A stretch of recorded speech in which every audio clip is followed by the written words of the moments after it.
Baby, kuna mtu nimemkopesha simu yangu ila amenilipa ila nusu. Leo nimeenda kumfuata, ameanza kunikolomea. Anakolomea? Anakolomea ni kwa kitu chako? Anakolomea. Wewe msubiri yani mtu unamkopesha kitu chako alafu anakolomea kabisa. Kumbe anijui mimi.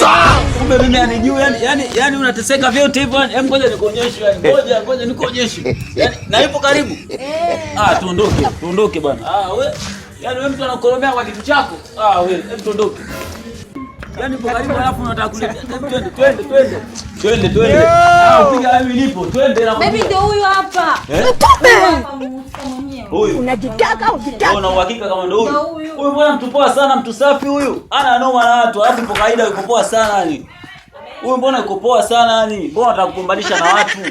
Watu hawa ngoja jamii au ukisikia watu ndio hawa, au wengine ni viatu. Oje si wengine unataka kukumbanisha na watu, sawa? Twende nyumbani, nitakupiga makofi brother mfuta sigara. Asijavuna. Shika ibuku wewe. Utakufa vibaya wewe na kuhurumia. Mbona tupoa sana hawa? Poa, ondoke.